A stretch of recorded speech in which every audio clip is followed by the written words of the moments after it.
Hello, this video is all about returning to work and your baby's sleep.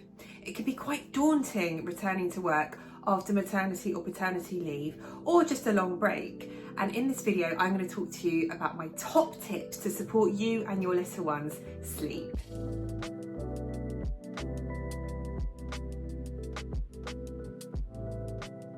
My name is Rosey Davidson. I'm an infant sleep consultant and mum of 3 and founder of Just Your Baby Sleep, an infant sleep consultancy designed to help you get the sleep that you need.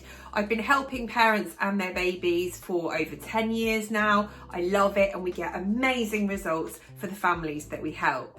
So my first tip is be prepared. And I mean that in 2 different ways. The first way, be prepared in terms of your childcare. Understand what they expect of your child and investigate, be curious about where they might sleep, how they do naps there. Will they support your child to sleep in the same way that you do? What's the setup like there? Are you looking at a nursery where there's a group setting of children napping in the same place? In which case, go and check it out while it's open, while there are kids in there. Ask questions about what they're allowed to take with them. If they can have their own sleeping bag, can be really helpful to remind them of home. If they can take a comforter, those kind of things. And timings, are they all on a set schedule that they all follow, or will they follow your individual requirements?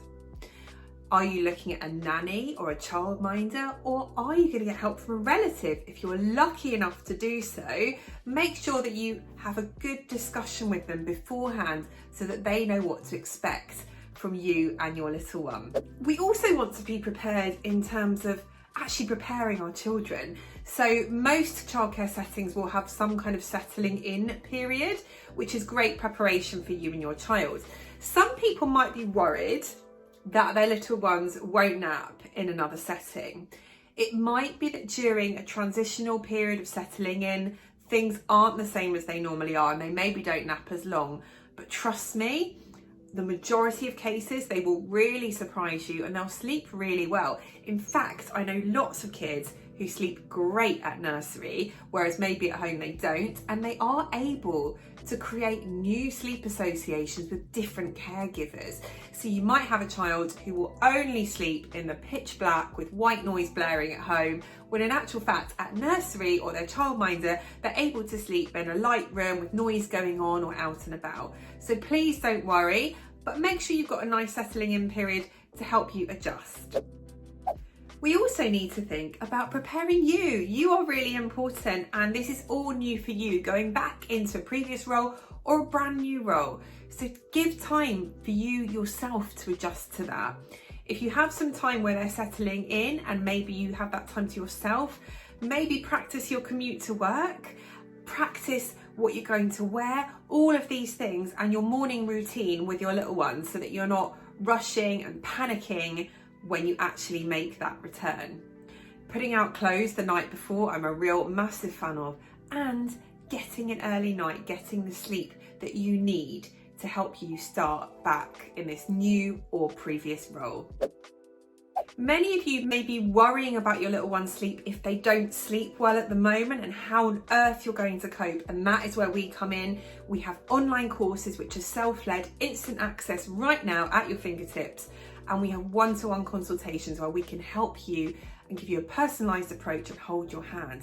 So do check those out on the website and in the links below.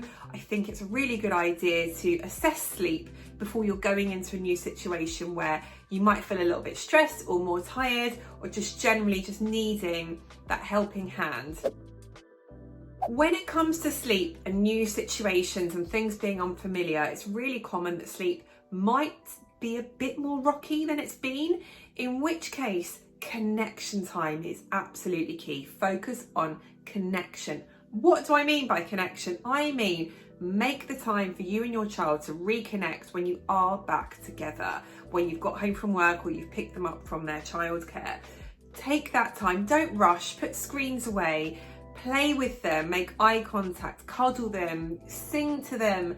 Perhaps if it's nice weather, go outside and have some time outside together before you rush into that bedtime routine. It's not always possible depending on the hours that you're working and what childcare your little one is in, but if you can focus on that connection time, Don't rush bedtime. They can feel it. So focus on being together and focus on them.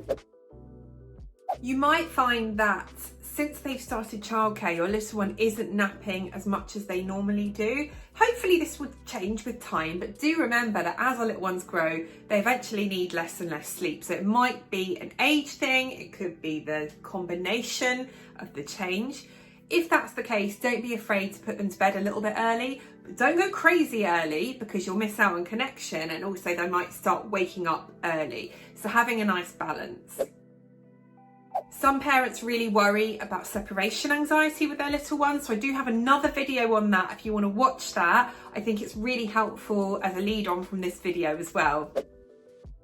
Remember, there's no right or wrong way to approach your little one's sleep, but if you are back at work and you are struggling and you're not sleeping well, you need more, get in touch today. All of my contact details are down below. Also, don't forget to subscribe to this channel because I'm going to be adding lots more videos which will help you. But also we have our online instant access courses to help you get the sleep that you need. We also have our one-to-one calls where we can hold your hand. And check out the website, I've got loads of free information. We've also got a blog which is full of info, and we have some fantastic freebies too. Also, make sure that you comment down below with any questions. I'm happy to answer anything. So good luck for your return to work.